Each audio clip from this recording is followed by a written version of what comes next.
Hi friends, నేను మీ సాయి ప్రసన్నాని. ఈరోజు మన ఛానల్లో కార్తీక పురాణం 24వ అధ్యాయం గురించి తెలుసుకుందామండి. ఈరోజు తిథి బహుళ అష్టమి. ఈరోజు కాలభైరవ స్వామి సంతృప్తికై పూజలు సలిపి గారెలతో దండకుచ్చి కుక్క మెడలో వేయాలి.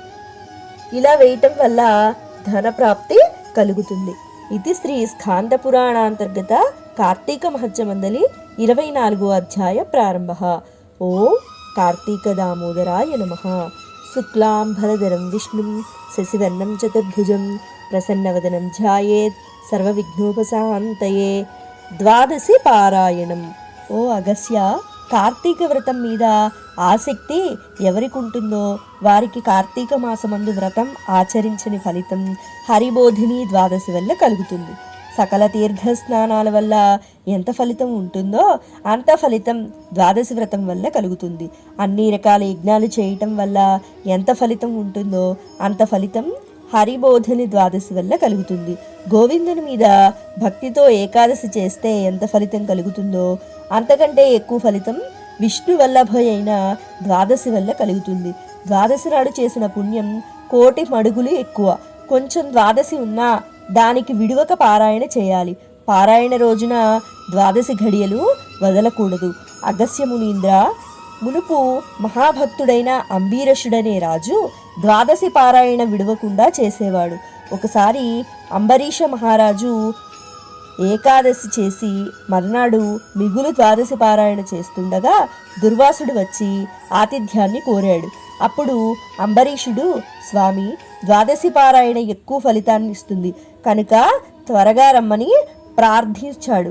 ద్వాదశి గడియలు వెళ్లకుండా వస్తానని స్నానానికి వెళ్ళి తిరిగి రాలేదు.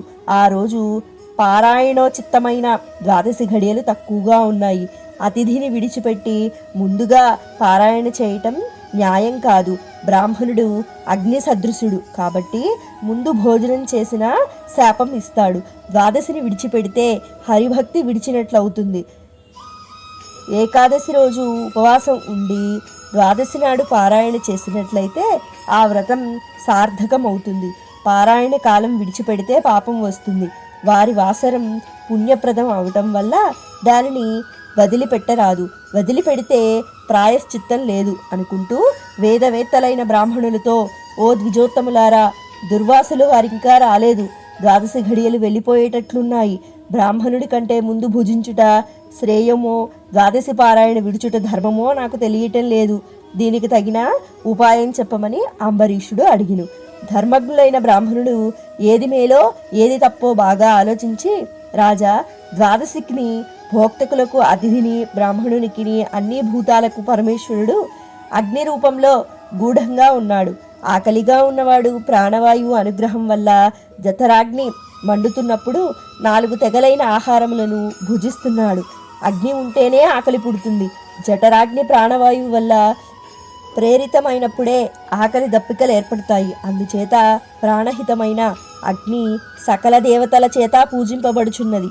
అగ్నిభూతాలలోనూ ఉంది కాబట్టి అన్నీ తప్పకుండా అర్పించాలి. ఇంటికి వచ్చిన అతిథి చండాలుడైనప్పటికీ వానిని విడిచి భుజింపరాదు. అట్లు చేయటం వల్ల అతిథిని అవమానించడం కీడుకు ఆధారం అవుతుంది. ఒకవేళ దుర్వాసుడు కోపించలేకపోయినప్పటికీ అంతకంటే ముందు భుజించడం న్యాయం కాదు. దుర్వాసుడు సమయానికి వస్తానని రాకపోవడం వల్ల తప్పు అతనిది అవుతుంది. ద్వాదశి పారాయణ చేయకపోతే హరిభక్తి లేనట్లవుతుంది. పారాయణ చేస్తే దుర్వాసుడు తప్పక శపిస్తాడు. ఇది శ్రీ స్కాంద పురాణాంతర్గత కార్తీక మహత్యమందలి 24వ అధ్యాయం సంపూర్ణం. ఓం కార్తీక దామోదరాయ నమః. ఈశ్వరుని యొక్క కృపాకటాక్షలు మనందరిపై ఎల్లవేళలా ఉండాలని మనస్ఫూర్తిగా కోరుకుంటున్నానండి. సర్వే జనా సుఖినో భవంతు. సర్వే సృజన సుఖినో భవంతు.